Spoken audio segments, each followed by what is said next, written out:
Hello, everybody. This Hello. is the Section 214 podcast, a BC Lions podcast. What happened? Um, Just BC Lions happen. l- BC Lions happen, and now lost. they're done for the year. So this is the last time it will be a BC Lions podcast for this year because, well, basically everything that I said last week came true. Yeah, Not to pat we we, myself on the we, back, but we they were did. all we were all happy during that like 7 game winning streak that stretched from the middle of September up to last week in November, and you know, I mean, even in some of those wins, it was quite precarious. I mean, especially that Calgary win and definitely and Toronto. What the game we won against Toronto at home, that was a very iffy win too. They almost came back, and But winning close games is yeah, important. You need to be able to win the close games, and for the most part failed this to year, do the that Lions this were not able time. to do that.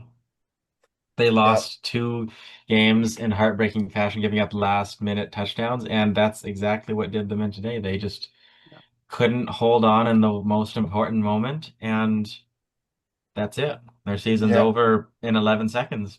It's You could have deja vu asked. because if you recall, like last year, we lost these very same Rough Riders in this very stadium, and that was like an even worse game. And that one, there was no chance BC would, like, they were dead on arrival. In this game, we had the hype. We we were we knew we were going to be in for a tight game, but I thought that BC could do just enough, and they almost had it. And it was just, and you've been through probably like the, at least for me, it was just a one heartbreak, but you went through the whole two of the worst Yeah. possible heartbreaks. I mean, outside of losing in the Grey Cup for us, but I mean, No. thankfully, if there's a silver lining for that, I mean, BC spared us from losing in the Grey Cup after being, Yeah, we had better yeah, to I mean, lose like that today than next week. Oh my goodness, can you imagine? Yeah, this game and was in our hands. It was ours to win, and you could have asked anyone who was watching the 5-7 Lions earlier this year how we would have lost our most important game of the season, and it would have been like this, a last second touchdown. It's almost like that 6 game winning streak, 7 games, including playoffs, didn't happen. It's really disappointing, and all the issues we talked about earlier this year really reflected in this loss. So mostly in I'm the not first happy at half of all. the season. Yeah, the first half of the season, there was so much to complain about. They were winning just enough to keep afloat, and then yeah, and then of course, like I said, some of the wins they almost choked, but they just held on to win. And then this is just the culmination of so many of our frustrations about this team over the 4 months of watching them from June to actually, yeah, June, July, August, September, October. Yeah, 5 months. 6 months Uh, basically, yeah, pretty boy.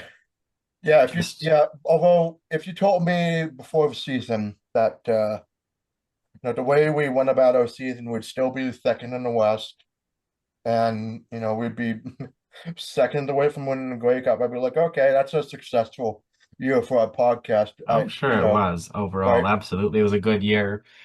And at the start of the day, 12 hours ago, if you had asked me what I would have thought how this game would go, I said I think the Lions will lose a close game. That's what happened, but the way it happened is Mm, just gut-wrenching and my, really an epitome of the whole season. Honestly, most of the issues that we flagged last week were not corrected. And I had said on last week's show, if they play like this again next week, they'll lose. And guess what? That's exactly what happened.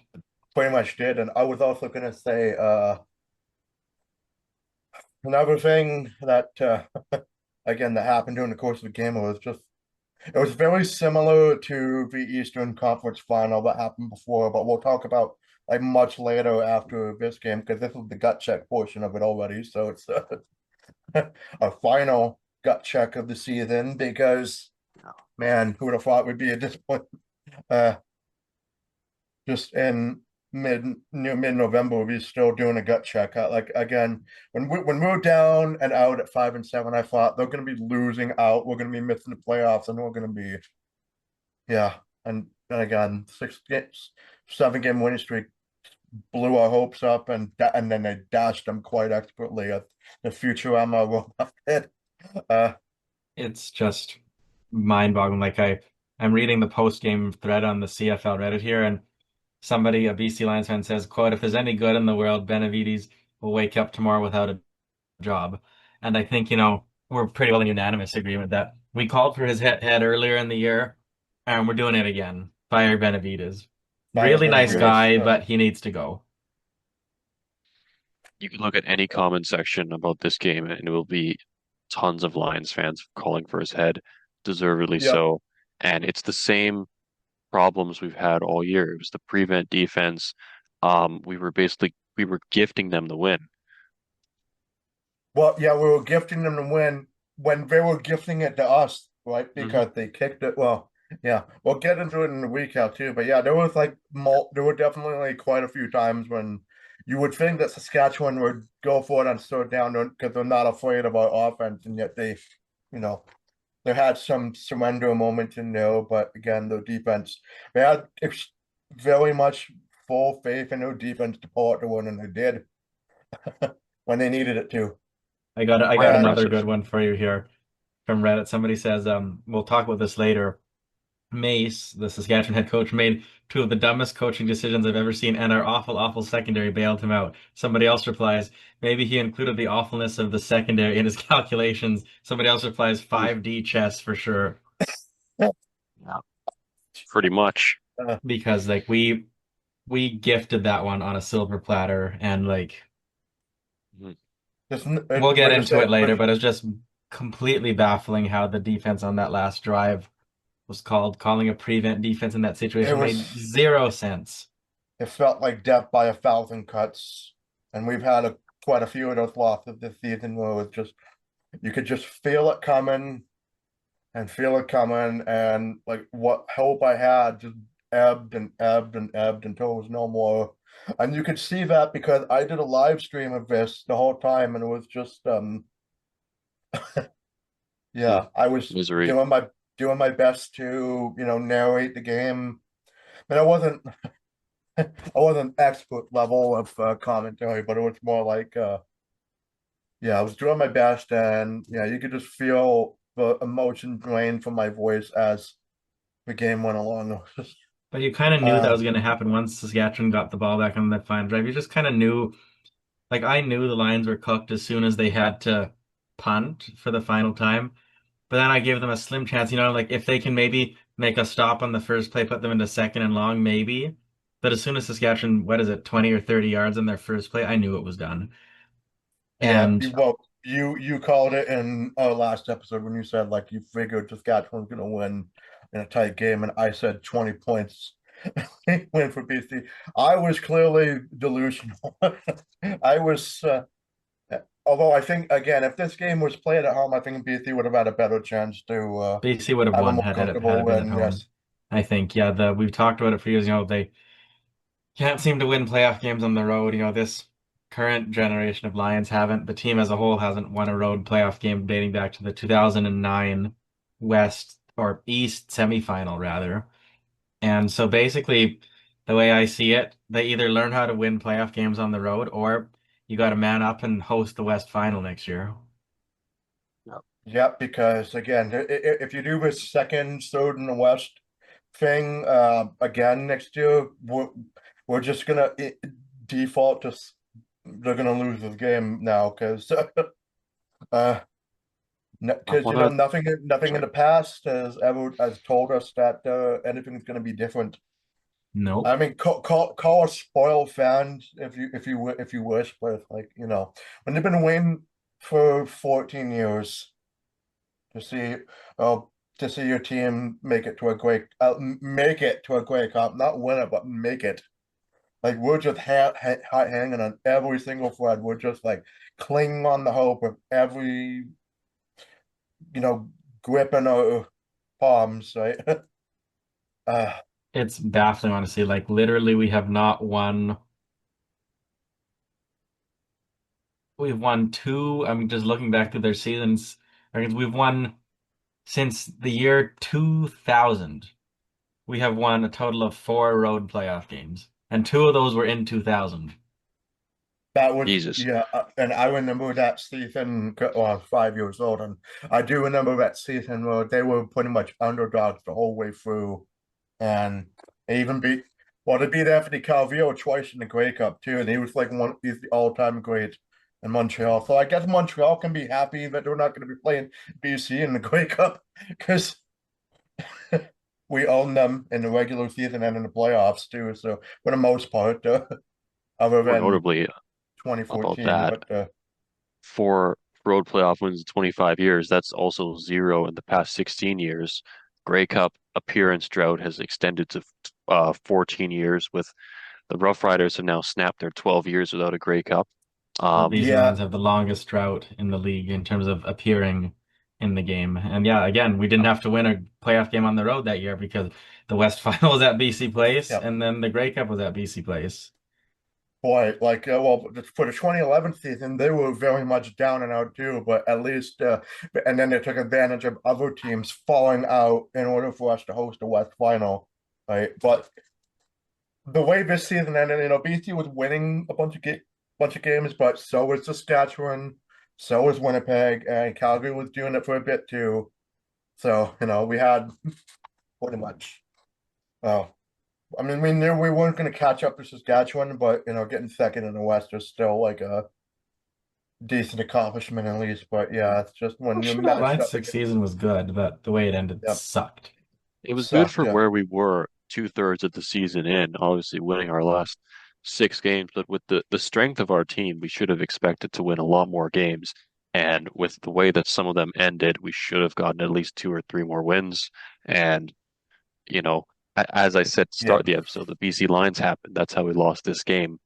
I want to mention one more thing about the defense. That topic kind of passed, but this is something I said about the Hamilton game earlier this year at home. I said that it was a no-hitter as the QB was not hit Hmm. or pressured at all, and we gave No, Trevor Harris no pressure today. Did we sack him at all? nope. Nope. I checked the Wow. stats over like twice over, and nope, I didn't see And a no single sack on interceptions BC either. defense. Nope.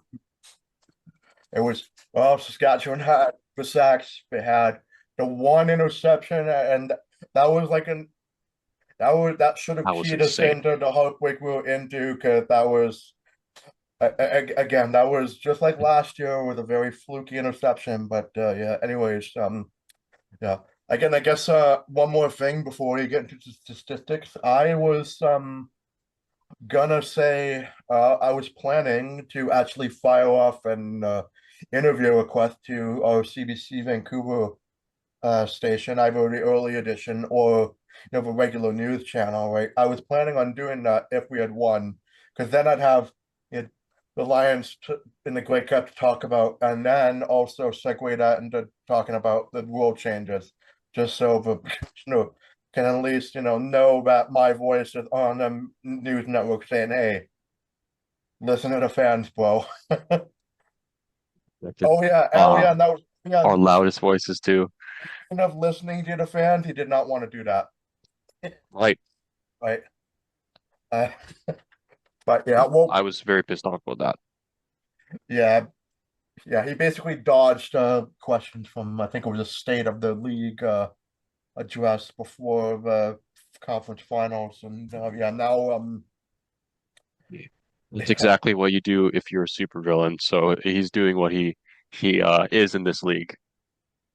and supervillain, and I'm a James Bond fan. I know all about supervillains and being uh well, most of them are not cowardly, but they also tend to defer to they're the lightning rod focus when it comes to being an antagonist of the story. And yeah, there was quite a few people in this league that we've got our knives out for, but right now the knives are just pointing at ourselves. Yes, Is Literally. in our throats. we want to we just want to like cut this out of our memories right away, but we got to talk about it. So Let's get to it. let's get to the statistics of this game. So yeah, we've talked a lot about how this loss made us feel. So yeah, let's get into like what, how, yeah, like the yeah. This is the what, the how is the recap, and then where do we go from here after? Um. So yeah, Something, yeah. you guys get to do the final honors of listing the BC stats. I will do the offense. I missed an episode last week, so I should cover this. Rourke went 20 for 30 for 290 yards, 10 yards short of the 300 mark, which he's been Yep. pretty good at this year. One TD, one interception, which was not his fault at all, averaging 10 per throw, longest being 31, and 6 rushing yards on 4 carries, 2 rushing touchdowns. Rourke rushing is something that has pissed all of us off at one point in the game. And And anyone who especially at watched the this end. game, yeah, Pissed would off know the when other that team is. more though, but like, Mhm. uh, Yeah, yeah, some moments more memorable than others. yeah. James Butler, um, his stat line, we can read that out. He had a rough game. 12 carries for 58 yards, averaging 5, longest from 12, and 5 catches on 6 targets for 43 yards, longest being 15. Um, but He the was biggest doubtful standout, before his. Yeah, he was doubtful too before the game started, but And he made a number of drops during the game, which yes, maybe and suggests that he wasn't ready. maybe And you know, poor maybe it's guy, the I feel bad for. maybe it's the cold weather. Yeah, maybe it's his injury. It could be a combination of the two, right? It's just yeah, But you need to, if it's cold weather, then the coaching needs to prepare him. That's their job. And they yeah. didn't do that. many factors. He did have a rough game. Um, Hmm. Receiving, Hatcher 4 for 8 for 75 yards, 1 touchdown, longest 31.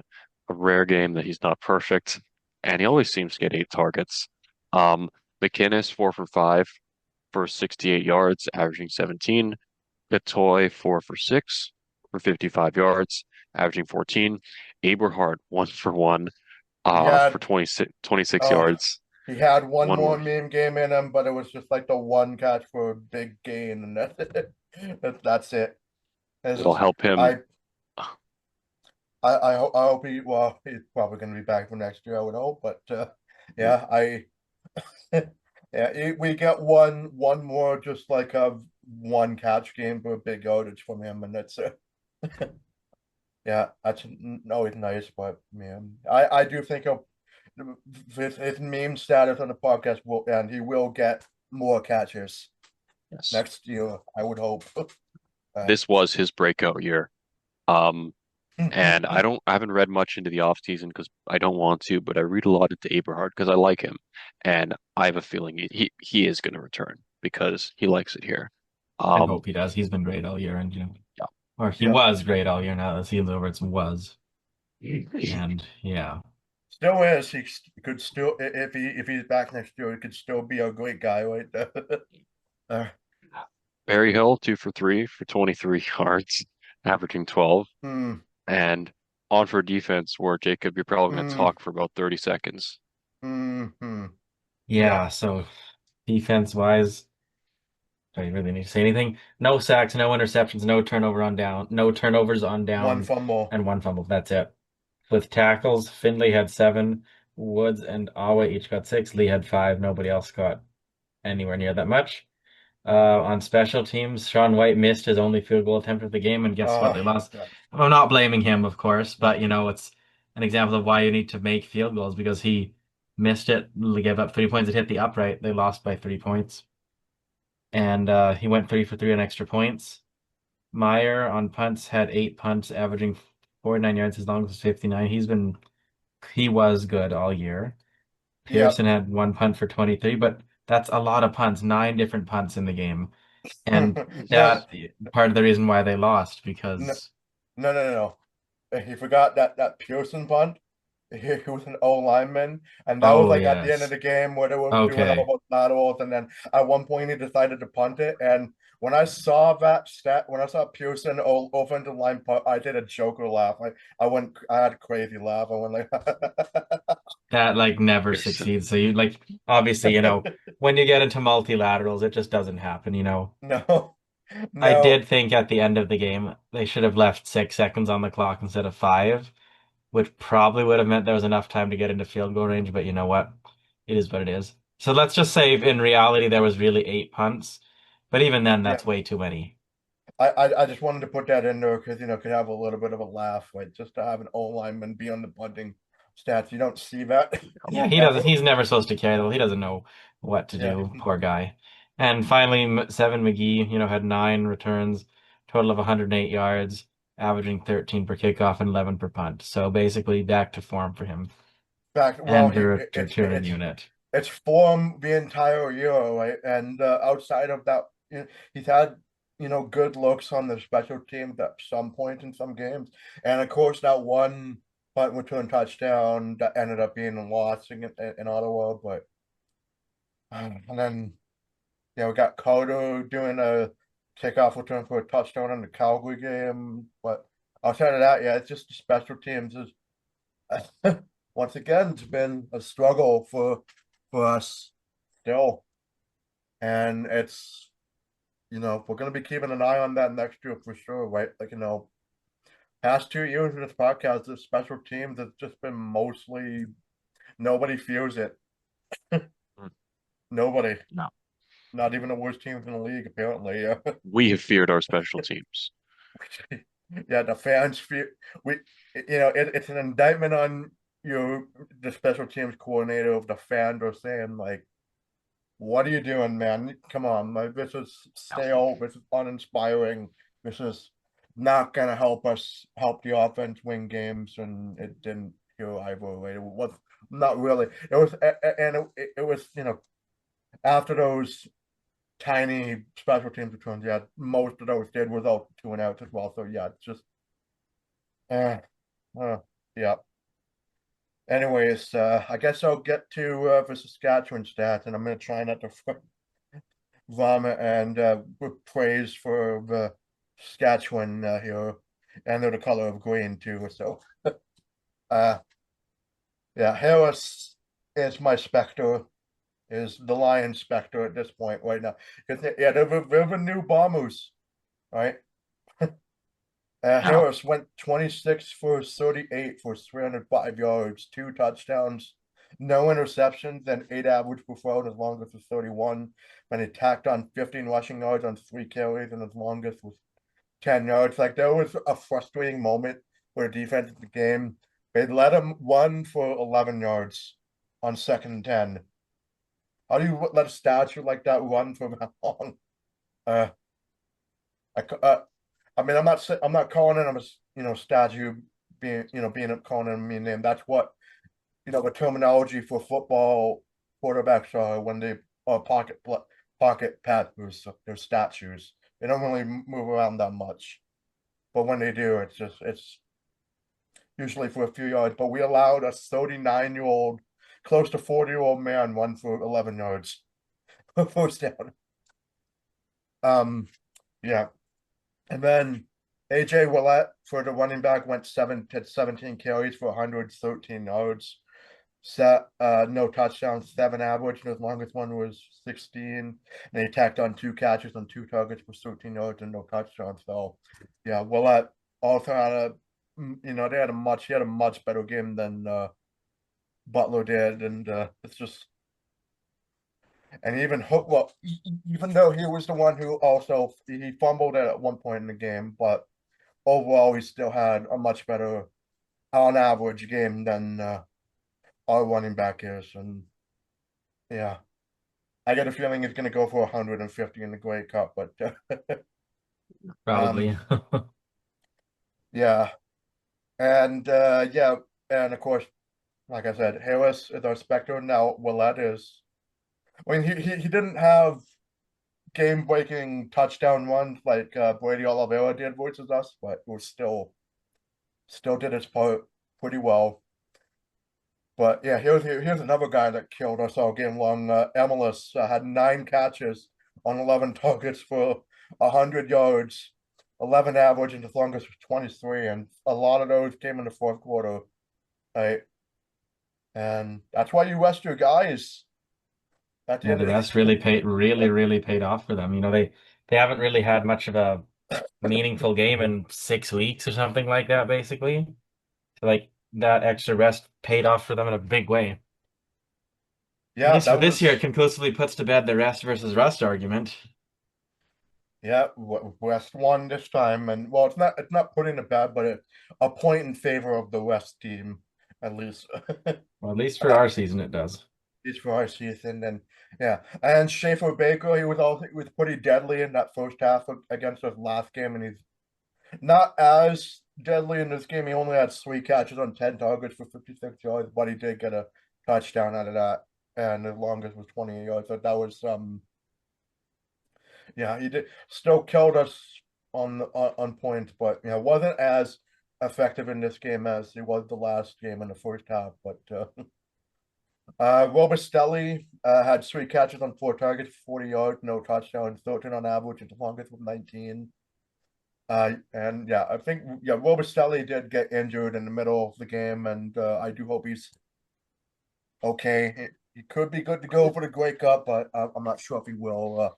I don't think it really matters that much for the Riders. So, they've got talented receivers all across the board as the stats show it, right? Because you also got Myers who had 3 catches on 3 targets for 40 yards, and pretty much the same as Robustelli, but he's not injured.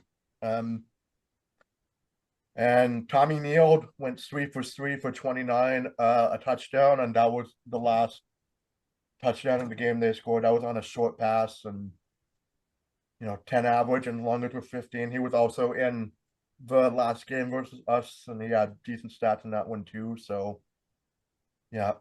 And Duncan Busby went 3 for 5 for 27, no touchdown, 9 average, and longest was 15. So yeah, just they had the receivers that pretty much spread all the offense around, but Emelist was the main guy who was beating the secondary all game long. Right? There's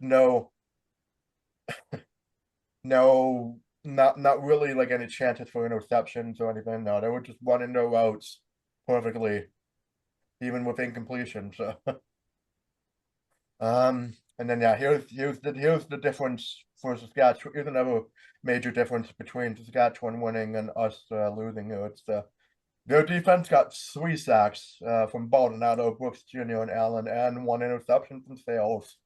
No fumbles, no turnovers on downs. Furman had 7 tackles. Milligan had 5, and the rest of the team had less than 4. So yeah, that's major difference there for them too. So it's uh yeah, that's nothing really more to say. And then of course special teams, yeah, we mentioned earlier that Sean White missed his only field goal. Brett Lotto was perfect, 3 for 3 on field goals and 2 for 2 on extra point, and that was very key because that's 11 points on the board. And and of course, like one of those field goals was a little bit mind-boggling at the time, but it was still got it. Even And with in the end, it proved to be the difference. yeah. And Jesse Murko, the punter, also had a high punt total in this game, just like Meyer did. Had 8 punts, averaging 63 yards, and including one inside the 10 that I didn't see was counted in the stats, but I remember it happening. So at least there's that.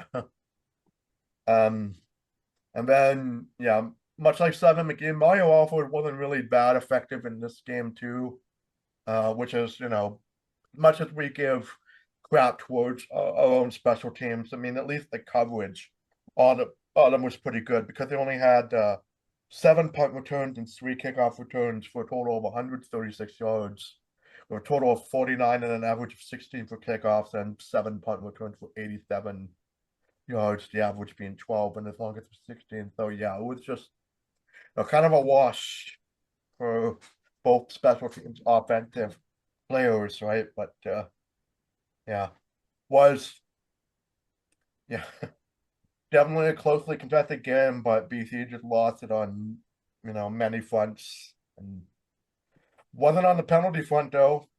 There's a silver lining there. I mean, yeah, Saskatchewan got the most penalties just with 5 for 45, and BC only got 4 for 30. So again, Yeah, right when yeah, at least they're really clean with the wasn't penalty. Yeah, wasn't a lot of penalties of consequence either. No, the penalties No. were not an issue. The officiating, officiating did an excellent job. Honestly, I have no beef with any referee calls. Same can't be said about other sports I've watched recently, but the CFL officials, I've always said, they're among the cream of the crop of all the sports that I watch, and that's true despite them, being the lowest paid, despite them being part-time employees, they still do an amazing job, and they did today. Yeah, and of course they had also had their hand in deciding whether and catch was a touchdown or not, and didn't really I see think they anything got until got that. that right. Yep. They got that right, and unfortunately, I received messages from people suggesting they think that final touchdown hit the ground. I didn't see anything that showed that, so Never did I. I it was sucks, but I think they yeah. called it right at the end. Yeah, even during the live stream, I basically said, "Yeah, I don't think there's anything to really overturn that," and I was right.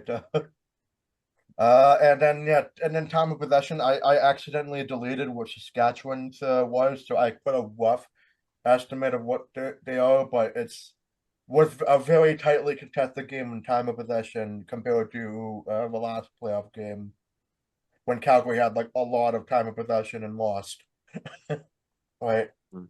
But yeah, Saskatchewan had 30 plus minutes of time of possession, and BC had 29 minutes and 4 seconds. So yeah, this was a more tightly contested game, but that was only because in that first half, which we'll talk about pretty quick, that first half nobody was scoring, and we were joking at some in the first quarter, and then we legitimately began to think, "Oh my God, it might actually finish 1-0."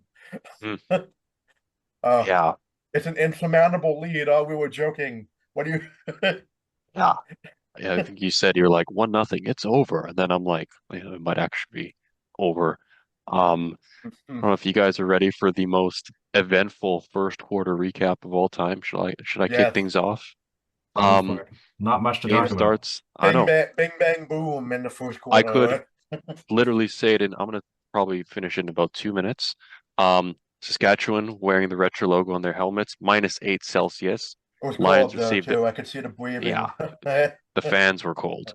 Lions received the opening kickoff on their 39 as Berryhill dropped a conversion pass on first down, first of many, and Milligan almost picked off Rourke on 2nd and 10, 2-0 punt, about a 1 minute drive. As Ouellette takes the first play, a 12-yard run for a first down, then a short pass by Harris, and sorry, short run and then a bad pass by Harris led to a Saskatchewan punt. Then the punt went into the end zone. McGee took a knee, so that was a 1-0 lead Rouge for Saskatchewan. First Insurmountable down, lead. Hatcher's overthrown, and then Rourke missed a deep shot when Butler blew a tire. So that was I was reading the wrong thing, but that was a 2-and-out. Um, Mm. Saskatchewan got the ball back as Robustelli made a catch for 19 yards to get them to the 40, but BC stopped them to so 2-0. Saskatchewan punted. Then McGee recovered it, returned to the 41, and a 2-and-out. Rourke escaped a couple tackles on second down, but then threw downfield incomplete. There was one of those moments we thought he was going to make some magic Yes. happen, but Yeah. yeah, We got up for that. I'm like, oh no, we threw it away. Rourke is very good in Brutal. the pocket. And we've known this, but that was one of those moments we Well, thought, out of the pocket mostly, but certainly he has his moments in the pocket where he can command the game. no. But this quarter, just nobody was doing a thing, and it continues because Yeah, so then that there was like 5 drives, and we only took up 8 minutes of the first quarter. Meyer punted out of bounds, so uh, and it was an illegal punt out of bounds as well. So that yep. was a dread moment for us. Like, oh no. I always So hate that those and just, yeah, yeah. started off at the Saskatchewan 34. Ouellette had another first down run. They tried they had 2 plays happen. They got a 3rd and 2, and the Saskatchewan tried to draw BC offside on 3rd and 2, but it didn't, and they punted. So we That got was kind of lucky. I thought the Lions did kind of jump, but I guess they didn't jump enough to get a flag thrown. Yeah, it is. So Yeah, Lions got yeah. lucky there. That they took a I thought delayed game yeah, penalty. I call it a dog penalty. I'm gonna call in my notes, I'm going to do Elliot Freeman abbreviations for penalties now for next year. Good Lord. Dog penalties. Good luck to me reading that. And necessary roughness will be unrow. Yeah, I'll have some fun with that for next year too. So, but anyways, No. so after Oh, you know our sheet will be a Saskatchewan lot attempted, longer. yeah, after Saskatchewan attempted to make us go outside, didn't work, and they took a delay game penalty to make them punt again, and then yeah, McGee wants to punt toward 24. But yeah, we finally see BC get a first down because Butler gets redeemed himself in a moment for 2nd and 3-1 for 7 yards. But then we're thinking, okay, good, he's got the ball, and then he has butterfingers once again. Like, oh no, not this again. He drops the first down pass, but McInnes does save our bacon. He converted a 2nd and 10 catch at midfield. But again, right as we're thinking, okay, something cooking here. Ben Rook gets immediately sacked for a loss of 5 on first down. Katoy converts on, yeah, Katoy makes a great catch for 2nd 15 for 16 yards, like caught it and ran. Just got past the sticks at the 16 yards, and then Rook has time in the pocket, and then with 2 seconds left, I put in the game. I was kind of spoiling the end of the game unintentionally. No, left in the Using left in the quarter. quarter. Yeah, left in quarter. I'm just for my OCD to grow itself. So I'm going to do that to fix that. So yeah, BC's called on procedure to go back 5 yards for 1st and 15, and then on the final play of the quarter, Butler gets tackled for a loss of 2 yards. So yeah, but start the second quarter, 2nd and 17, right? It's not looking good. Katoy to start the second quarter, Katoy catches on 2nd and 16 for 14 yards. And then this is like the only field goal attempt for Sean White. It was a fairly decent distance, but it's nothing he couldn't make. The ball sails, it was hanging in the air, it was sailing at the right moment, like, is it gonna make it in? Is it gonna make it in? And then it just doinks off the upright and out. And Honestly, remains one I thought nothing. that was I thought that was going wider, but then it hit the upright. It hit the That upright, was but Yeah. if it held up in the air a second longer, it would have careened to the left just enough to get the field goal away. Yeah, But just terrible, terrible luck there. And that's kind of how this game unfolded, because then there was that interception later on that was also bad luck. yeah, I believe that was that's in the third quarter. But Yeah. yeah, so so doinked up the upright. We're thinking they'll take the lead, but they didn't. So it still remains a 1-0 lead for the Riders. Take over at the 30-yard line. Willett stuffed on first down, and then Harris throws incomplete for the 2-and-out punt. That was big. That was a good shot for the defense. So it's like, okay, they didn't take advantage of that, at least. And then yeah, McGee would turns to punt to the 41. Gatoy and Hatcher cannot catch balls. Mhm. Nobody could.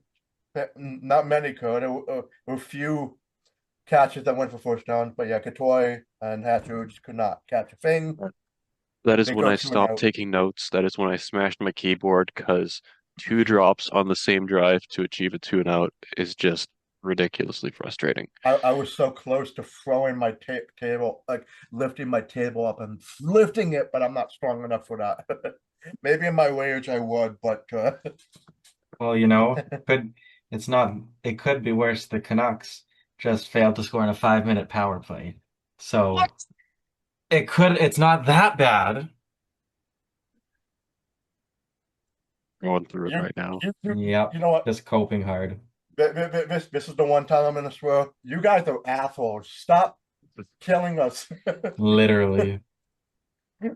Proved. Stop it. Uh, what's the score to the Canucks game now It's before we? 1-1 in the second period. Okay, well, Oh, we that's scored a goal. Yeah. not a power play goal though. But anyways, yeah. All that aside, yeah. Uh, Alfred returns to punt to the Saskatchewan 34. Yeah, Willett hurdled over TJ Lee and convert to 50. Not the last time he's gonna do that, but that's yeah, he's been doing that quite a few times. I mean, he's trying to be Saquon Barkley, I guess. Same colors too. So um yeah, almost slips and falls after the catch to get to 3rd and 2 to force another punting situation. Milko manages an inside the 10 putt to the BC7. That's the one that I noted that the stats didn't seem to catch. So hire me for a statistician, CFL. I will do a better job. uh, and yeah, Butler catches and converts for a first down finally. Another one out of bounds for 8 yards. Burial converts on a left field catch for 10 yards. Milligan is briefly down with injury after that play, and then he would come back into the game. There was definitely a few players on the Riders that looked like they were going to be injured and then came back in to play the rest of the game, and also a few on our side too, including Matthew Betts. But anyway, so yeah, so after that injury timeout, Hatcher catches and converts on the slot route for 33 yards. Butler converts on a run through the left gap for 12 yards, and Abraham misses the one catch he made. He, as work, rolls out to the right side and he flips it over to the 4-yard line. Yeah, he caught it and then he flipped it over into the 4-yard line. That was a strong play. Strong play. And then on 2nd and 4, we're like, finally, they score a touchdown because work runs it into the end zone untouched. Take the lead 7-1. And we're going, yeah. Yes, it's a good. Finally, we get a major on the board, and I said in the live stream, I said, okay, this is usually the point in the game where the other team wakes up and scores points. I think I was half right. Saskatchewan doesn't really do anything on their next drive because they had a two and out before the 3-minute warning. That was after Harris threw deep and didn't do anything. So after the 3-minute warning, McGee takes the punt and returns it to the 28. Milligan is back in the game. On 2nd and 8, Rourke gets tripped up and falls forward for 2 yards for another 2-and-out punt. Alford returns to punt to the 40, and then Robistelli gets injured on the first down throw for 8 yards. I think, yeah, he was out for the rest of the game. I think after that, can't remember. I think he was out the rest of the game. It was on a first down throw for 8 yards. We'll let runs it to convert on 2nd and 3 for a 7-yard run. Schaefer Baker catches and converts for 30 yards after breaking a bunch of tackles. That was a frustrating thing to watch. He was just spinning around and it looked way too easy to get through the defense. And thankfully, BC bends but doesn't break here, so Carter tackles for a loss of 5 on first down, and Emilus only manages 10 yards and a short pass because Lawfer then comes out for the chip shot field goal to end the half at 7-4. So normally at this point I would have been doing like a halftime call with you guys, and we would have been saying like, boy, this is a boring game. What was the consensus back at the time? I was like, yeah. God, thanks, the half is over. Yep. Now your turn to talk about the 3rd quarter. A lot more happened in the 3rd quarter. Yeah, quite a lot happened. Yes. Yeah, I have my dinner break, and I ate through all halftime and some of the 3rd quarter. So yeah. This is when the game started to really pick up, and yep, the pain is coming. Saskatchewan came out swinging. They began the half with the ball on their 46, and on 2nd and 6, Harris threw roughly 20 yards to Schaefer Baker, who muscled a couple of more yards through some tackles, and then another first down throw to Duncan Busby on the next play. And on first down, Harris, he threw between 2 targets in the end zone, and then on 2nd down, he ran 10 yards for first down, so the first and goal. That was the one that baffled me. I went like, defense, what are you doing on that? Yeah. And yeah, right and of afterwards, course, after that, sorry. Yeah. Like after that, this happens. Our defense didn't hold up any longer, and Duncan Busby scored a third and goal to take the lead 11-7. Extra point was good. So yeah, that was frustrating. A third down for a touchdown. McGee returned the kickoff to BC's 31, and Sales broke up a pass to Katoy for the 2-and-out, and it always kind of hit me when Sales, because he's a former Lion, so I remember him. Um, Mm, at no, Alford returned the punt to Saskatchewan's 27, and then Ouellette, he ran and fumbled the ball after hurtling to the BC side as we second out recover the earlier. ball to the 40-yard line. So that was the one special teams moment of the game. Uh, That's one that was the special. one like great defensive moment for the game, right, where we stopped Willett. And not only that, fumbled it. We couldn't do that with Brady Oliveira at all. So it's nice to see we're doing it to Willett, at least at this point in the game. And at that point, we were like, okay, 40-yard line, you're in field Yeah, goal range. I mean, we can, don't I don't mind 3 points here because then we can get within, yeah. 11-10 at least. Like We'll keep it. continue, but my bad. I'm mixing up my words a lot. It's just the frustration, really. Um, Well, I'm so here. when we got the ball back, McInnes caught, convert for 10 yards, and then another catch from McInnes. He ran for 20 yards to the 8-yard line.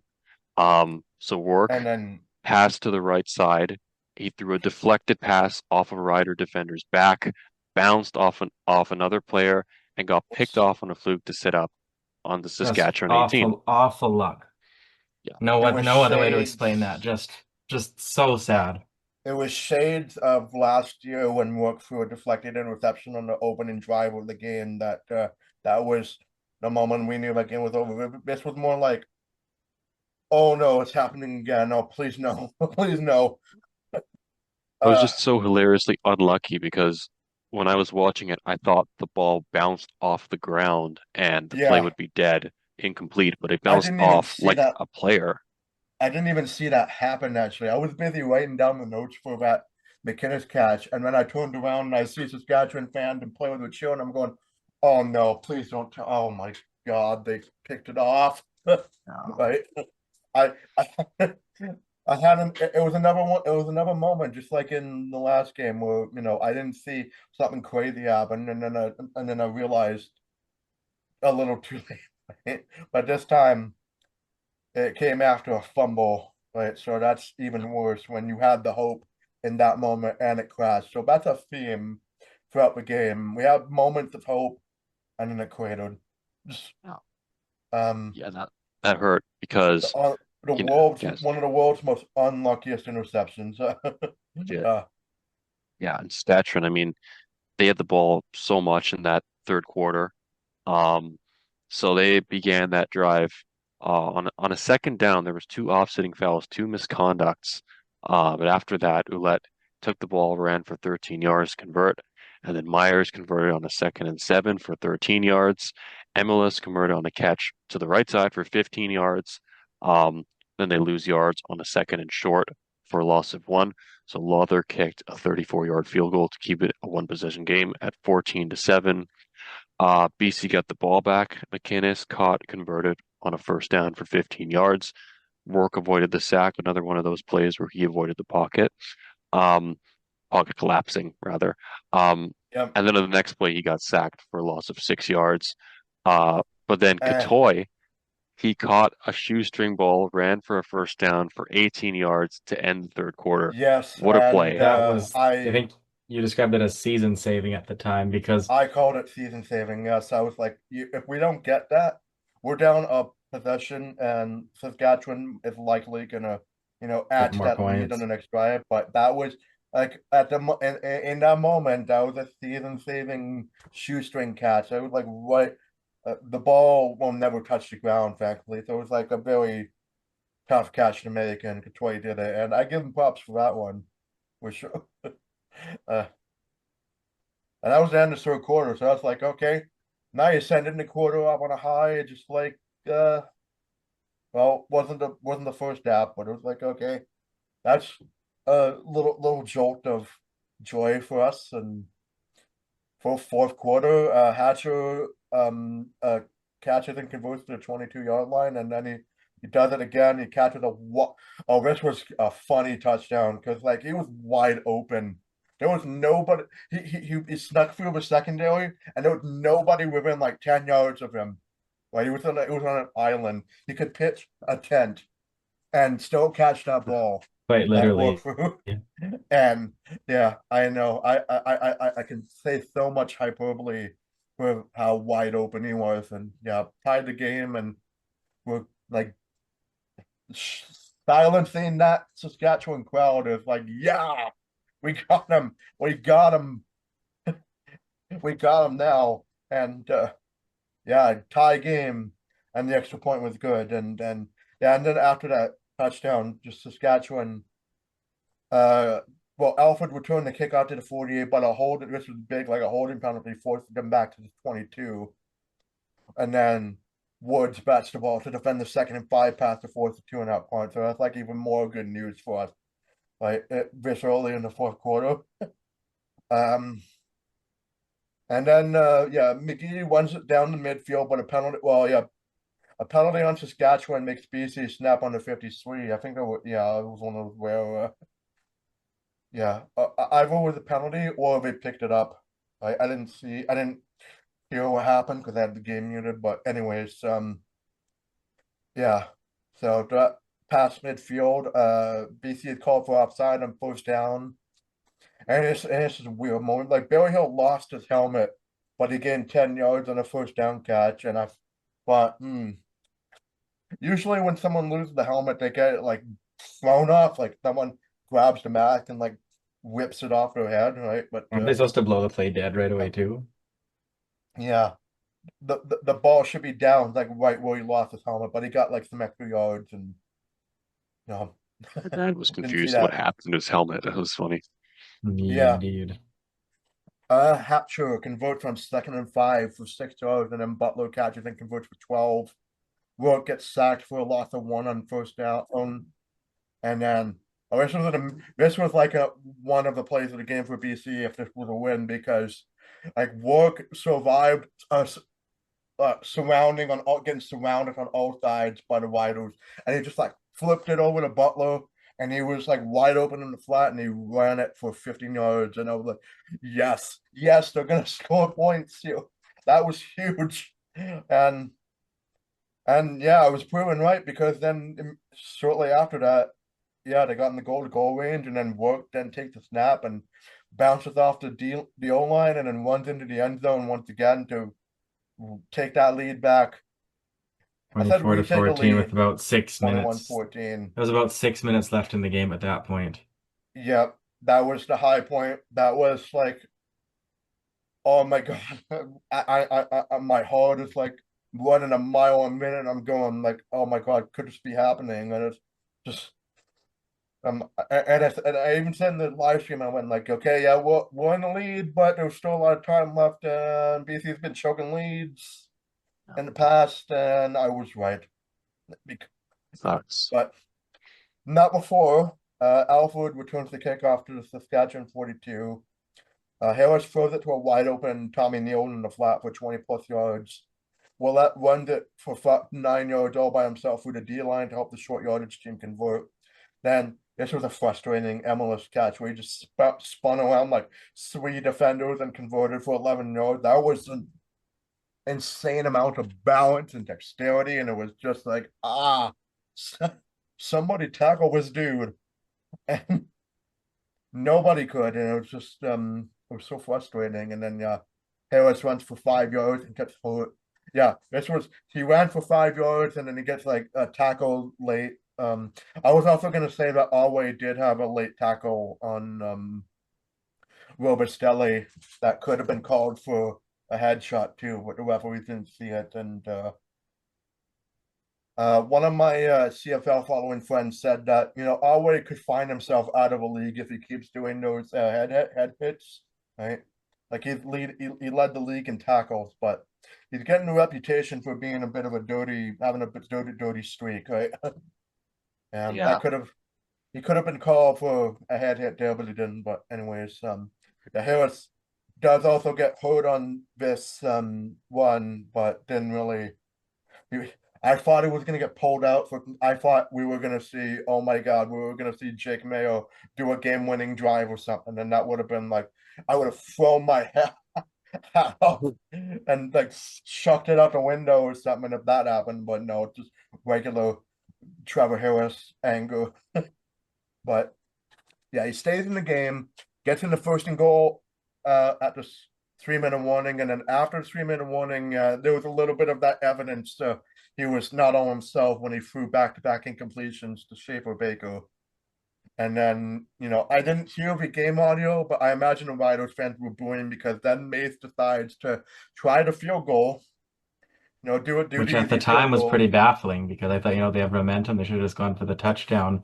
But, he put the faith in his defense to get the stop and, it worked out. But at the time, and even in hindsight, I still think it was a poor choice, coaching wise. Yeah, like, again, you have nothing to fear about the Lions offense at for most Literally. points of the game, right? And you could have gone for a tying game, and I imagine BC probably would have gotten another field goal, maybe. Prob- But yeah, so instead, yeah, they score a field goal to make it 21-17. McGee returns the kickoff to the BC 37, and then Rourke throws the ball away on second down. And then on top of that, call for a legal procedure for the 2-and-out. So that was like declined because, it didn't count. I thought it was going to be an offside too, but yeah, it just turned out to be in the procedure anyway. So because he was running it out, and I thought that was gonna be like one of those free play moments, but it wasn't. So um, kind of the drawback of having the TV muted, where I'm not immediately privy to any context from the commentary. So yeah, so they punt it. Alfred returns it to the 36, and then Betts is down like one of two times with injury. That was a concern.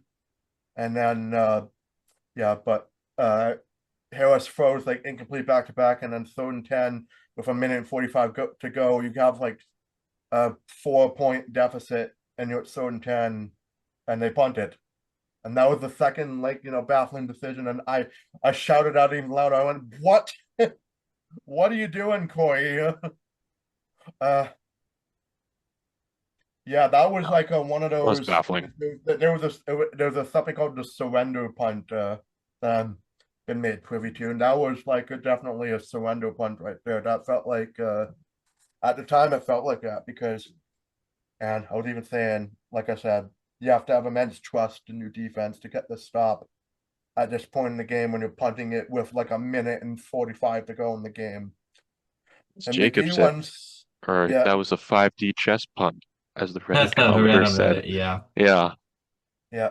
McGee wants to punt back to the 36, and then Mays called a timeout at 1 minute and 33 seconds to go on 2nd and 3.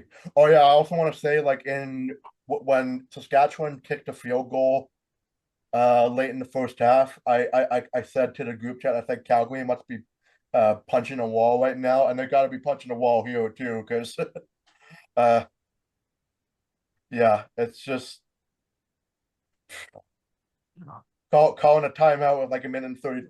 That's where you're supposed to call a timeout, right? Like I guess to give yourself some time left to score points, and it was on 2nd and 3, and then Works won. They stopped at 2nd and 3. That was baffling. That made no sense. Just pass the ball. And it was running, and there was an old lineman that was like right in front of him, and he tripped over him too. So that Yeah. was And bad as luck. soon as they failed there, I knew we were cooked. Yep. BC punched the ball to Alford, who returns it back to the 34 Seriously, with a it would minute have. and 48. Seriously, I'm honestly like at that point in the game with the momentum, it's totally going against you. Seriously, try like a fake punt or something because Yeah. if you get that right, you win, and if you fail, you're gonna lose anyway. So like then that you got to sense the emotional dynamics on the field. Just try something. Or not lose, but still give yourself some amount of time to at least try and tie the game, right? But Yeah, and had they failed on a fake punt, and Saskatchewan would have been that much closer, then when they do score, BC would have had more time to respond. yeah, but unfortunately, Saskatchewan did the smart thing when it came to this because They've yeah, on killed this next virtually all the drive, time left. Yeah, MLS caught and converted to BC 53, and then Betts gets down with injury again and out for the rest of the game. And I'm like, yeah, well, if there's one solace in this loss, at least, Betts is going to take a lot of time to heal and have another great season. But this was just like, yeah, even if we had won that game, we would have had questions about Betts' health for the Grey Cup, right? And he's like an important part of our defense. And it was clear that he was important because, yeah, just after that injury, he comes down and Duncan Busby drops an easy first down. Yeah, it was kind of a weird drop where he just like he caught it and then he just threw it away like it was no, I don't want it. I was like, finally. I mean, there's so many drops happen to us. I'm like, finally, one of their players gets one. Does that, but it was short. The joy was short lived because Willette catches and converts to the 24. Myers caught a deflected ball. Oh, that was when I knew they were gonna. That was the moment I knew they were gonna win because that was a deflected ball and they still caught it. When BC throws deflected balls, they get picked off, but when they throw deflected balls, it's easy catches. Apparently. Oh, that's been a running theme through this season too. It's the deflected balls is always in the other team's favor and not for us. And yeah, and this is where I was devastated. And you could hear it in my voice. I said like You just knew they were done. touchdown Riders. And Because Tommy Neal catches a on a short pass. And there was there was video review. They were doing it for a while. it was pretty clear. It was pretty clear that it wasn't going to be caught. I had a thought that maybe they have an angle that we don't that shows it hit the ground, but like it did not hit the ground. So, no, I was contemplating, getting up to the TV screen and like enhance to that, right? But no, yeah, no angle. I didn't see a thing. And if I didn't see a thing, then the command center didn't see a thing. So no, yeah, if you have to get that close, just let him play. touchdown Riders, they take the lead 24-21 with the extra point being good. And then that was with 11 seconds left. And yeah, and then McGee returned the kickoff to the 40 with 5 seconds left. BC tries a bunch of laterals, including again Pearson like doing that punt down the field, but then one of the Riders players catches it and it's immediately nailed it. Game over. We're going to Winnipeg. We're not. Yeah, just a BC heartbreaking Lions loss. steal defeat from the jaws of victory. Victory, as it should have been. We should 3 have strikes should and have you're lost out. that Calgary game. I guess this was just a football God's way of saying, you've had your luck, you've had your winning, it's over. Yeah, literally, I'd say 3 strikes and you're out. They did this twice in the regular season, blowing late leads to lose games, and this is their 3rd strike, and they're out. They do it a 3rd time, and they're cooked. That's it. I can officially say they will not win the Grey Cup this year. Our season is over. Yeah, once again, we're going to be waiting like another year. It's going to be, oh God, we're getting close to, a Grey Cup final appearance drought hitting legal drinking age. 19 years, and that's not going to be for another 4 years. But again, like I said, I think from now on, whenever BC is on the road in a playoff game, we're just going to assume they're going to lose, right? Yeah. That's what my logic was when I told a friend to bet on the Riders to win the Grey Cup. Oh man. Why would you do that? Why? Yeah. Oh, that was a couple months ago, actually. But a couple months. Oh yeah. no. Yeah. Oh no. We were in a bit worse of a situation when I told him that. But yes. anyways. Yeah, that was when we, we were down in Harris and like, oh, it's probably gonna be Winnipeg and Saskatchewan, like, prairie football is king in the CFL. And it's still is here. So I could say this Winnipeg because earlier in the season, I don't think I would have thought that we would have made the Western Final. And I probably would have thought that it would have ended like this, but I really didn't think it would end like this. So not that's the what way stings. it went. Like a 3-point loss was not a surprise, but just the way we got to a 3-point loss. Yes. Yeah, it's just probably one of the worst losses that we're going to remember on this podcast. Even worse than, I mean, we've had some pretty bad losses this season, but this one, like we were 11 seconds away from going to Winnipeg, right? And they could have thrown Literally. like a bunch of incomplete passes, and it would have been over, and we're Or like, we get one oh, or two more first downs on offense. well, yeah, yeah, especially on offense. And again, it's just like it's an all-encompassing loss. It's just the ugly things that were happening in the first half of the season weird today, and we're paying for it in the worst way possible. And it's just, I mean, I love this podcast. I love doing this with you guys, but it just gets I do too. That's like just it's this is quite one of hard. It Yeah. is. the worst days of Well, the job. It's the sucky way for it to end. great. I wouldn't have it any other way because I love the Lions and I love the CFL. And not being on the show last week, being here now, makes me realize how much I love podcasting, but it's just it hurts. I can tell with the way I'm speaking right now. So, Yeah, you know what, Hammer, for your sake, I hope this is Oh, the it is worst what it sports is. week you'll ever experience in your life, because, oh yeah, uh, I think it yeah, is. Let's it hope so. will. And maybe we we had two teams we were rooting on to win us the championship this year, the Blue Jays or the BC Lions. You know, we're getting desperate when I'm gonna throw all my eggs on the Vancouver Whitecaps to win MLS Yeah, Cup. me I'll be there too. in 2 weeks. Yeah. No. Yeah. Yeah, hockey has Well, there been you like, go. Oh, hockey. Oh, that's not a sport. uh, The Canucks are not. They don't exist. Oh, Canucks and the Senators only exist to torture me consistently every year for 25 years, but the 25 years I've been watching them, but yeah, anyways, yeah. Let's also I also want to talk about the Eastern Conference final. I know this has been kind of a stretch Before of we do that, I put in the note tag. I'm feeling a little ill. My illness is kind of flaring up, so I'm gonna call it quits here. I'm making you co-host though, so you guys can keep going. I've been battling okay. it. I've been battling it all week, so I'm gonna call it here, Oh, unfortunately. actually, yeah, yeah. I hope that I'll still be able to You should be record. able to. Okay, we're back, guys. So yeah, JS is sick and he has to go, so it's just gonna be us two mm, talking about it. But he did say that you know, wishing us the best through this night. And it's gonna be a hard night, but yeah, there's gonna be some things that the two of us are gonna talk about, like what's next for the Lions and the podcast for next year for sure. But yeah. let's um let's talk about Pick that our. Eastern Conference final. Are you gonna say something? No.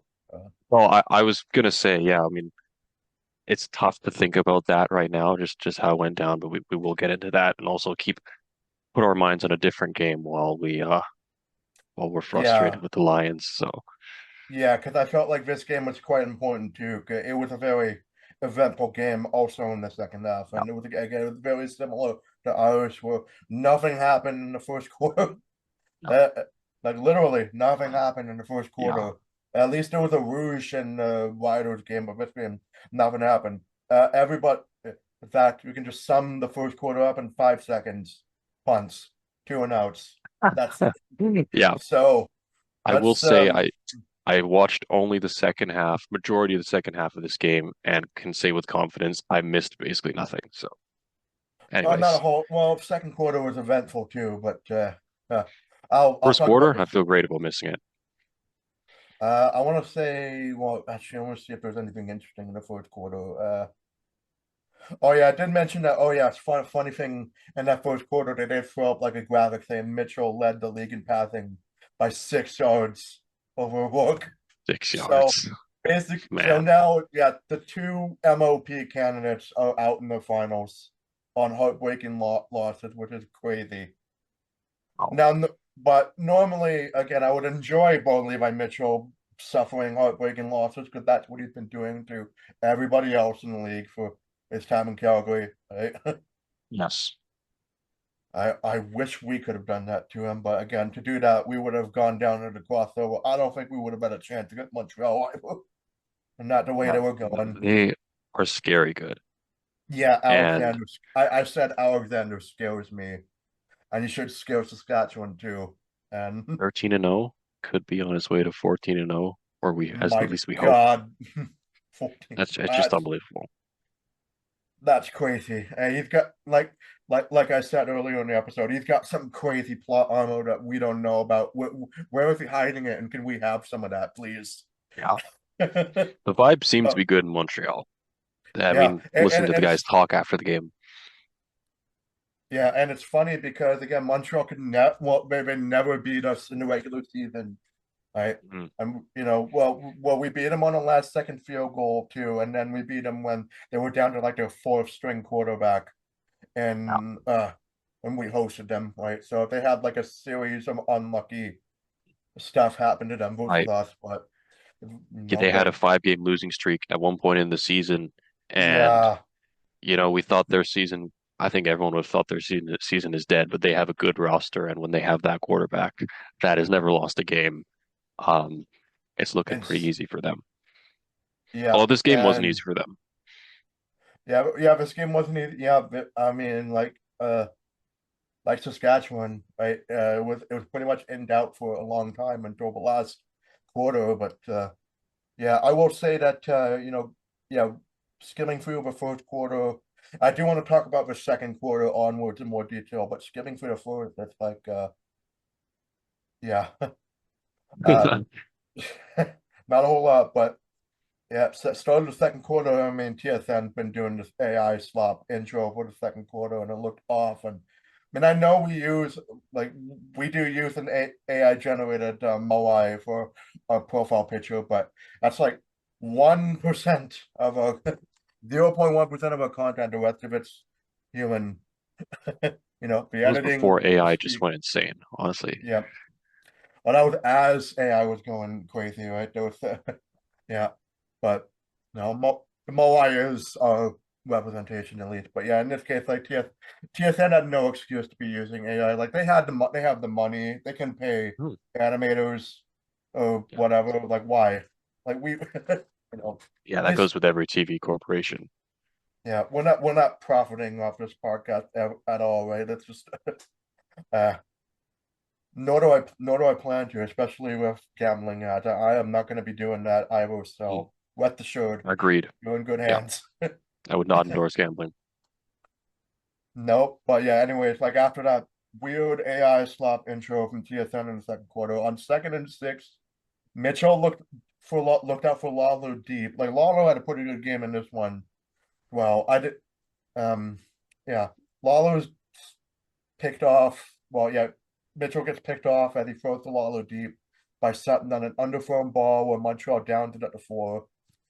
But Alexander gets sacked by Hauser on 2nd and 5 for a loss of 4 to force them to punt in their own end zone. Where Wooden is tackled but runs for a few more yards to get to the 46. Mitchell throws incomplete to Turnowski on second down after only like a gain of a yard and first down to force Hamilton to punt to 2 and out. No yards. Well, there was a no yards penalty that was picked up in the first quarter, and then it gets picked up again. So what I mean is like there's no yards penalty after discussion from the refs, and yeah. Sets up Montreal up to 33. Alexander throws it over the middle to Philpott, who converts on second down for 12. Hamilton's This is a big play in the second quarter because Hamilton didn't get called for defensive pass interference on first down on the coverage of Philpott to set up Montreal to Hamilton 24. That was a good call. I didn't see anything really wrong with it, but yeah, Tice is then tackle for a loss of 1 on second down and a check down pass to force Maltos Diaz to score the opening points of the game at this Jesus. point in the game, 3-0. So it took, yeah, it took BC like until past the middle of the second quarter to score a major, and it took a long time for this game to have a major score. But in lieu of it, also there's more like field goals, right? So took Combined one longer. point in each of the first quarters in both games. 2-0 for combined for the. I don't think that'll ever happen again. We'll have like first quarters and conference finals with only 2 points. And now these rule changes coming up, but anyways, Lalo converts on a sideline pass on 2nd and 3 for 5 yards, but Bell only manages 5 on a short pass on second down. If the defense rallies, tackle on the force Hamilton to punt from the 52. Zima had a really good punt. He had like an inside the 10 punt. He punted out of bounds at the 2-yard line. I appreciate that from punter. Just a coffin corner as good as it gets. Yeah. Scott runs on back-to-back plays to convert for 14 yards combined. So yeah, he had a hand in that first down. But Alexander throws the ball on the ground, sort of back to force Montreal to punt after the 3-minute warning. And then Wooden for Hamilton returns to punt to the 34 to get in the field goal range. So that was a really good punt return, which is what we didn't have all game. Really, I know I'm being like cheeky with the team on the side, but it's like it's got to be emphasized. And there was some different things about this game that helped the road team in this one that didn't help for us. So, or helped some teams, but anyways, Bell runs to the right side to convert for 12 yards on first down. Yet Murray is called for pushing a Montreal defender. Murray had a crash out moment here where he pushed he was like pushing a Montreal defender backwards like so hard, like nearly the entire length of the field. It was just like pushing him like it was a wheelbarrow, right? It's like get out of here. And then he was so frustrated by that call, he threw his helmet on the ground near a referee, and then he was called for unsportsmanlike conduct. Right. That reversed Hamilton backwards 25 yards after the yards were gained to set up Hamilton at the 48. So it was still 1st and 10, but they were all the way back at the 48. Offside call then negates a first down conversion. Again, Hamilton was really screwing up here. And then, Mitchell sacked on first down for a loss of 5 after Lawler catches for 25 yards. And then Smith catches and gets tackled at the 21 to force the leg of Leggio. I loved putting that in there. I'm like, yes, I'm a genius with it. The leg of Leggio. In fact, if Leggio walks off BC next year on Hamilton or wherever team he's on, that's going to be my title, the leg of Leggio. So be warned. I hope that title never comes to pass, but be warned. It is one of our favorite names. Other than Haralahu and Rambo. Rambo and. So they tied the game at 3-3. Scott and then Montreal's next drive to end the half. Scott catches and runs for 9 yards, and then Sneed converts on 2nd and 1 for 30 yards. That was a crazy play. Like I thought they were just going to be content to, get a first down, but they get like 30 yards out of that pass. Alexander then runs on 1st and 10 to convert for 12 yards with 9 seconds remaining in the half. This is where they kicked the field goal, but it could have been like a total nothing thing that happened, but ended up being Maltos Diaz nailed the 37-yard field goal, take the late 6-3 lead into the second half. Wow. Very low scoring first halves for both games, right? And we were the one that got the major, and so it was like a combined. I think it was a combined score for the road teams. It was 7. It was 13 for the road teams, and it was 7 for the home team. And the road team that barely had the lead won, and in this one. What a day! Crazy day, and there's more to come. So 3rd quarter, both teams have low possession time and low net yardage, and that's not going to last. Because both teams have a low possession time. That's not. That wasn't going to last, and I knew that because Tice returns the opening kickoff from Montreal to the 47. Hamilton had the opening kickoff in the first half, so Montreal gets here, and then Scott catches and runs for 9 yards to help the short yardage team convert. Scott converts another second down play for 4 yards on a run after Philpott catches for 8. Alexander takes the ball and runs on 2nd and 4 to convert for 6 yards.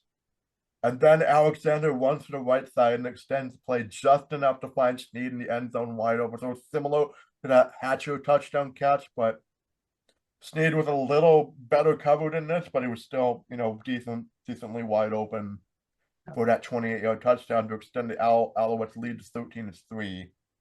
Good throw. Yep. Spiel XP good, and yeah, that's a 2-possession lead early in the third quarter. That's that bodes well, but yeah, Wooden then returns the kickoff to the 33 on Hamilton's side of the field. Robinson advances the ball after the catch for 7 yards, and then Smith catches and takes a heavy hit for the conversion pass, 4 yards. Yeah, Bridges hauls in the ball over his shoulders to convert for 15 yards and second down. And then Lawler catches and runs for 23 yards on 2nd and 4 to get in the field goal range. Curiously, Mitchell called a timeout before an offensive penalty occurred on 1st down. I mean, I think that was the reason why they did that timeout, just to prevent like a procedure call from happening when they were this close in to score. They didn't want to make it worse, but that was a good call because Mitchell then has a ton of time in the pocket and finds Bridges to convert on an absolute dart of a throw for 12 yards to get the goal range. And on Mitchell, Mitchell was on a heater in this one. This was his 13th straight completion, and he finds Bridges in the flat in the end zone to reduce the Alouettes' lead to 13-10. So yeah, I was on a hot streak in terms of passing and just ended it beautifully with a touchdown to, put more fear into Montreal. And it gets worse for Montreal at this point in the game because, after Letcher returned the kickoff to 30, on 2nd and 4, Alexander is picked off by Talbot on a throw into double coverage to set Hamilton's offense at the 39-yard line on the end of the field. And I was like, okay, No. this is Bo Levi Mitchell's game to win. Like, this is where he's gonna go down the field and throw a touchdown or a field goal. Right, this is where it happens. But You emphasize that being a bad interception. yeah, well, great teams are made when they're just resilient and they yeah. But Hamilton just didn't have it here because Bell converted on a heavy 2nd down run for 5 yards.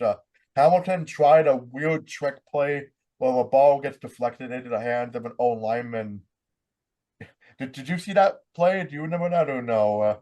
Oh, actually, I was kind of watching in the background. Yeah, it was a weird trick play that ended up in it bounced up in the air and caught by an old lineman. But all of that, yeah, tackle for a loss of 6 yards after all of that. But and then there was discussion from the refs that there's no penalty for a blindside block. So they keep it at 2nd and 16, and then Bell only manages 6 yards to force them to punt the ball to Letcher, who returns it to the 24-yard line and the third quarter. So after that interception, Hamilton didn't do anything with it, and that was weird, right? Because it was just weird. And then and then to start the fourth quarter, Tice kicks off the fourth with a 1st down conversion catch for 40 yards on the right side of this drive with a lot of Tice doing it all, because he then converts on 2nd and 3 for 13 yards combined. Scott then turns it upfield with a 2nd down and 5-1 to convert for 10 yards. And then Alexander gets pretty much violently thrown out of bounds on a 1st down conversion for 10 yards. Yeah, you saw that? I did see that. Yeah. And then he got up and he was jawing at the Hamilton defense, that was nothing. Do your worst. Big concern is Alexander's hamstring. We've just been dealing with him all year. That's he the later one. confirmed he was okay. Yeah. Okay, good. I wanted to ask that after we were done with the recap, but good to know he's. But yeah, anyways, after injury timeout from Asai on the D-liner for Hamilton, Alexander gets sacked on 2nd and goal at the 4 for a loss of 5. To force Maltos Diaz to boot the easy chip shot field goal to extend the lead to 16-10. And it was still within reach for Hamilton. Smith converts on 2nd and 10 and stumbled on the run, but he kept his footing going to keep going to the Montreal 47. That was a crazy amount of balance just to get that amount of yards, and then this was a well-timed blitz from Montreal from Noah Forbes' defense, so it affects Mitchell's pass as he throws incomplete to Lala on 2nd and 4 to force the leg of Leggio once again to kick the longest leg goal of the night. The mythical leg Longest of Leggio. leg goal of the night at 49 yards to shorten the Owls' lead, 16-13. Then yeah, Alexander then gets up limping after a short second down throw to get the 3rd and 3, and they punt here, and no yards is called on the punt to push Hamilton upfield to the 39. Mitchell throws a strike to Lalo to get him over like 100 yards receiving it. It's not in the. I don't put stats for the Eastern Conference Final, but yeah, Lalo had a great game, and absolutely, I would have been terrified if it was BC in the Grey Cup. I'd be like, watch out for that Lalo guy. He killed us in Winnipeg. He can kill us in Montreal, right? And he was doing it to Montreal for the most part, but yeah. Then O'Leary Orange makes his first catch of the game at 9 yards at 2nd down to help the short yardage team convert on a 3rd down run before it was 3-minute warning. Bridges catches and runs for 7 yards on 1st down, and then after it, Lalo catches and converts on a short little out route pass for 7 yards. But this was a key moment here because Montreal then stops Hamilton from advancing further on 2nd down. Like, it was looking very precarious. I was thinking, okay, Hamilton might be taking the lead here, but Montreal's defense holds firm. And for the last time, I'm going to be saying this, it forces the leg of Leggio to boot the easy field goal with like 1 minute and 47 seconds left to tie the game at 16-16. And what's the most heartbreaking? Like I'd say a walk-off touchdown, like a lot more heartbreaking. But this was a tie game. It was with 1 minute and 47 seconds, and you left a lot of time left on the clock for Alexander to do his magic. And he did. Because after Letcher returned the kick out to the 37, Rambo converts on a pass on 2nd and 7 for 8 yards over the middle. Stubblefield nearly picked off Alexander as he had time in the pocket. And that fell incomplete instead, but Rambo helps out the offense once again, pretty much saved the season for Montreal. He makes a tackle miss as he catches and runs for 30 yards to get in the field goal range. His little Guardian cap that he was wearing, he kind of fell off too. So, that's like two conference final games where helmets fall off in different configurations, right? I just find Guardian caps. I mean, I know it's great for safety, but then they look pretty They're silly. goofy. Yeah, I love that they wear them during the game. Yeah, and in the NFL too. Like I know Romeo Dobbs on the Packers wears the Guardian cap too. So, but anyways, yeah. After that great catch from Rambo, Hamilton calls timeout at like 25 seconds left. But Montreal just ends up whittling the clock down to the last seconds, and then they get that walk-off field goal to break Hamilton fans' hearts. Constant once again, and it's constant. It's even more constant with them than it is with us, because at least we won Grey Cups in the 21st century, right? Hamilton's been to multiple Grey Cups in the 21st century and lost all of them, and this is nothing new, right? Just sure, throw it on the pile because, yeah, Montreal. They've got to feel cursed. Yeah, well, I'm sure Tiger Cats fans will tell you they know we're cursed, right? And yeah, heartbreaker for them, heartbreaker for like all cat teams involved today. Yes. If you're a cat team, you will lose. That's what the football gods have decreed. On heartbreakers. And yeah, continues to a 26-year. It's now a 26-year Grey Cup drought, like dating all the way back to when I was 4 years old, which is crazy. Wow. Yeah, I imagine. And Montreal does go to their second Grey Cup in 3 years too. So yeah, they're back. I'm jealous. I would have loved to have at least one. there was a good fight in the East this year, but that fight was primarily two teams. Quite literally, because there was only two playoff teams. But the Ticats looked real scary this year, and especially when they found their game after their two losses to start the season. You felt that they were legit and kind of Yeah, didn't really see this. I didn't, for the very least, didn't see this coming. We all thought they'd be last in their division. Um, and I thought some of their offseason additions wouldn't be that good, but they had a very strong receiving core, for example. Lawler Um, especially. yeah, I said Lawler, it before. Yeah. he was good this game. And Um, it makes you think, like, what if the Bombers had kept Lawler? Like, would the Bombers have gotten this? Maybe it would have been the Bombers in the place of us to have that. But hey, that's all in the past. But yeah, there's so much has happened, and again, our predictions were busted for the most part.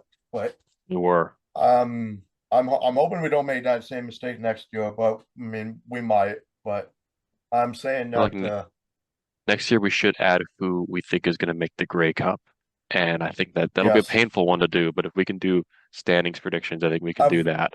yeah, an extremely early Grey Cup prediction, right? Mm, For when it's May, when we do our off-season episode, because we're gonna be doing because yeah, it's gonna be one more episode for the Grey Cup.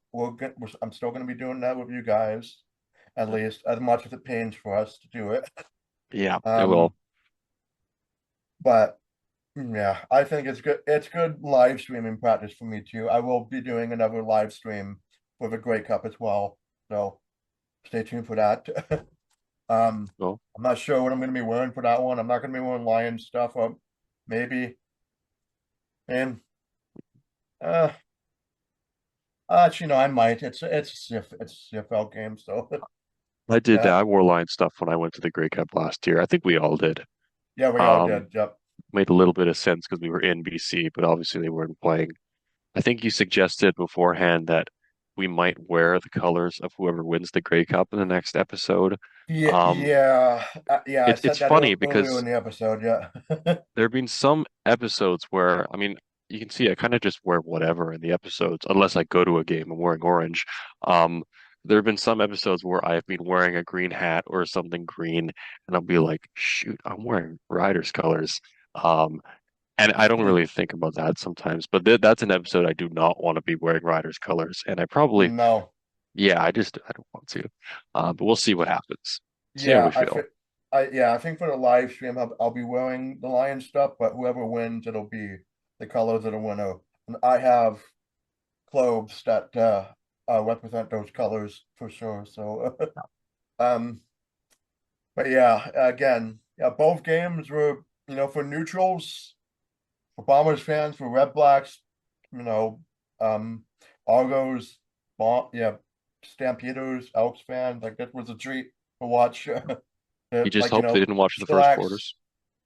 Yeah, yeah, you didn't suffer through that like like I did, and Yeah. um. Yeah, yeah, it was certainly. I mean, as much as the ending really sucked for this season, I mean, we've said that for last year's season too, but there was a lot of good moments in last season, and certainly this season was also filled with a bunch of good moments. I mean, we went to first and now for the first time together, Yeah. and We will you be doing got that the again. yeah, we'll be doing that quite a few times next year. Mhm. And hopefully you two will come around for my birthday. It was just you for my birthday dinner uh in September, but yeah, Bit no, understandable because Jacob would have had to, he was in Victoria, but he will be back in Vancouver next year. And permanently, yes. yep, so he could I think see us a bit more, go to more Lions games, and maybe another in-person recording, hopefully. yes, and we did that too, right? That again, we do find there has been a lot of there's always been, I think there's always going to be good moments for us for this season, even if the Lions season ends in complete disarray. Like if we go winless next year somehow, which I don't think that's going to happen, but Yeah. even so, I think we'll find something to be happy about, even in a disaster season potentially, right? But Yeah. I hope that doesn't come next year or any year. I like playoff Lions games every year. I said this earlier this week, and I'll say it again, but once the pain does go away, you can look back at all the joys that sports brings you. There will be a Yeah, lot of moments this year. I was at BC Place for a win on my birthday, and we had that in-person recording at the college. That was a really good moment. I'm sure we're going to get a lot more of those in the future. I think, obviously, this being the second year of our podcast, but this is the fourth year of Section 214, the group second or chat. fourth Yeah, season. So the group chat. So it's been fun. Here's to 4 more years, 40 more years. Who knows? It's 40 been more fun. years. Oh man, I'm gonna be doing this in my 70s. I'd be like, we still have the Grey Cup. What gives? No, that That's my cannot best. be the case. That's my Cannot best be the old man. case. That's my best old man impression. But no. Oh, Yeah. Uh, yeah. Yeah. It's definitely been a year. I mean, yeah. Uh, I mean, 2025 is there's still about a month and a half to go in the year. There's still some, stuff to happen. But I think for the most that went part, like by. this year, in terms of our podcast, has been quite good things were happening. I mean, we got comments engaging with us, and with CFL subreddit's been good with giving us engagement, and I got engagement in the live stream today, Mhm. which is was also good. And Yeah. I thank all the people who came around and wanted to, was cheering on for us, even if you weren't a Lions fan per se. Uh, yeah, I agree with that. Even though I wasn't on the stream, I agree. I love the engagement. Think, I mean, obviously last year was our first year on the show, and I said it last year. I haven't even said it that much this year, but we get better at podcasting every week. And I think this season was truly the year that we just tried out new things, doing a yes, recording in the studio, uh, doing live streams, and I think playoff it live can only streams. get Yeah, better from here. You know, off season we'll yeah, do a bit of brainstorming, seeing how else we can improve or other ideas. Obviously, we're open to suggestions, but it's been a lot of fun. yeah. I'm thinking of like a little musical intro, but I'm not good. It's been a while since I've done my own. It would sound weird. It would sound like it would be a MIDI recording, but Yeah. uh, yeah, that's The something to think about. But one thing we do have in the works is that if it's not clear, I think Asen, you do the editing on every episode. I will be trying my hand on editing an episode, potentially maybe one of our winter off-season episodes when I'm not swarmed by schoolwork. So yeah, that'll be fun. that would be fortunate. I've been doing a lot of legwork in terms of. I mean, it's not too much editing, but it's still. I'm the one, downloading the episode. I'm rendering them, Yeah. and what you see now, Okay. and I've been doing all the descriptions. I've been doing all the titles. So uh, Yeah. being creative in every single one of them, including this one. Yeah, it would I be nice suggested the to. title should be Fire Benavides, but I think your title is pretty good because I agree with Yeah, that. yeah. What did I say? I already forgot. I said, what was I gonna say? Started with a D. Yeah, demons of the past. Yeah, that's what it was. It is so accurate. Emphasis on the D because As yeah, yeah. but yeah, like no, I as much as I'm salty about this loss, I do congratulate the Saskatchewan Roughriders. They finally made it back to the Grey Cup after being absent for 12 years. And yeah, like literally the last time they were in the Grey Cup, I was there for that game. And I Oh, saw the Riders like straight up destroy Henry Burris and the Tiger Cats too, right? So that's the Travis Lule year, yeah. right? No. That was Oh, sorry. 2011 was yeah. Yeah. 2013 was when G. Simon G. Roy Simon. had his Well, sorry, last I got year the of the names mixed up. I knew what I was yeah. thinking of, but I got the names mixed up. Yeah, G. Simon, I saw his last game in the CFL raising the Grey Cup for the green team that I did not like. I do remember We do that. not. Yeah. Yeah.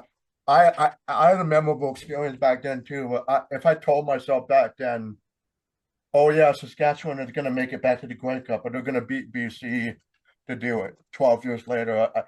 I'm sure 19-year-old me would be like, oh yeah, that tracks. I'm sure you wouldn't be happy about waiting 12 years for us to be this close No, to beating the Grey Cup. And yeah, we're all not. That's how it goes. that's how it goes. And it's like, oh man, I'm again, I'm sick of it. But again, it's the Riders like did what they did, and Mm. again, it's been BC's fault that they got to that. They made it get to that point where they could win on the touchdown and just you Yes. know, I think yeah. I guess before we end off this final Lions episode in the season, I will say that I guess in terms of the Grey Cup prediction, I'm thinking Saskatchewan's Yeah. going to win it by 12 at least. I jinxed BC by saying I thought they would win by 20, but Mhm. no.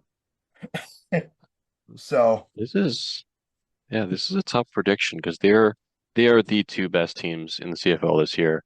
Um, I one's was very thinking about streaky. this.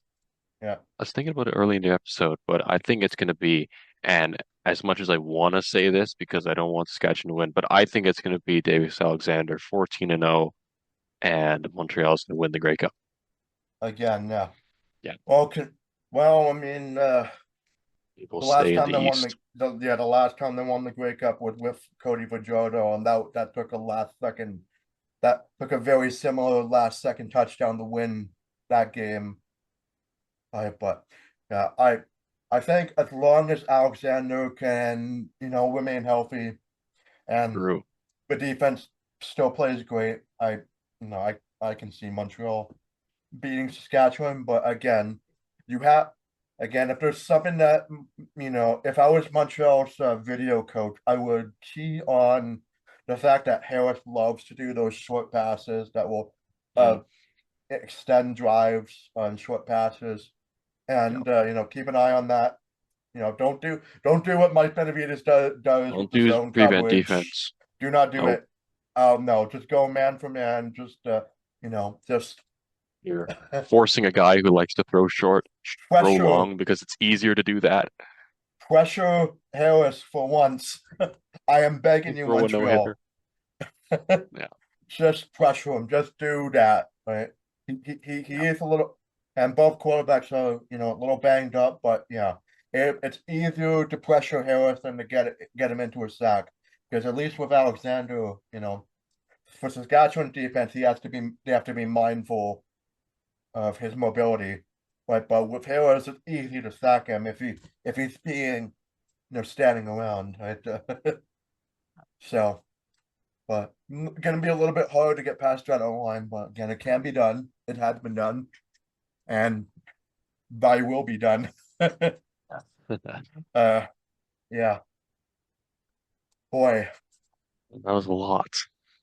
a A lot lot, went into and today.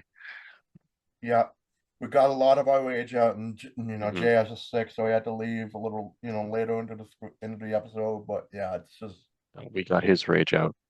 yeah, this is probably going to be like a 2 hour episode. But again, we're Yeah. getting a lot out here, and there's going to be I'm sure we'll have more to say after the Grey Cup is over, but in terms of the post-mortem on the Lions season, it's been very much an up and down year.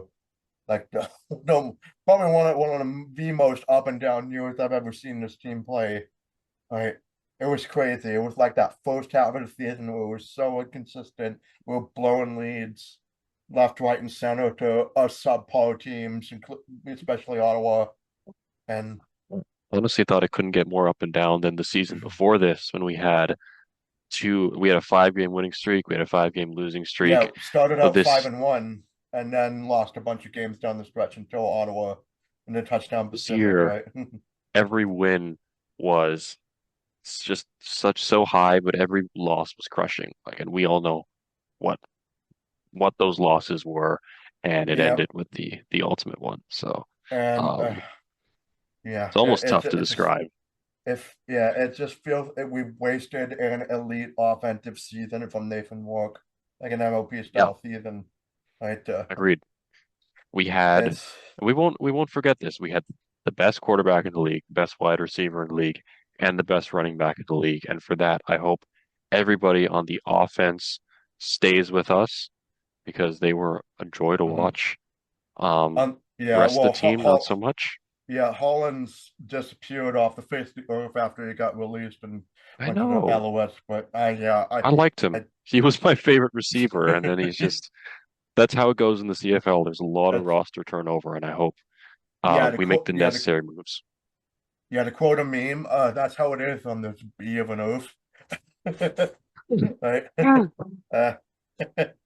uh, yeah, but yeah, this year it's got a different flavor to it, but it still ends with losing to Saskatchewan and in a worse way, right? It's crazy. Like I hope that next year we don't lose this. If we lose to Saskatchewan in the playoffs again next year, I'm gonna be like, I'm gonna lose it. I don't want to play a prairie team ever It again. all ends in the goddamn prairies. It all 4 years. ends in the Central Time Zone.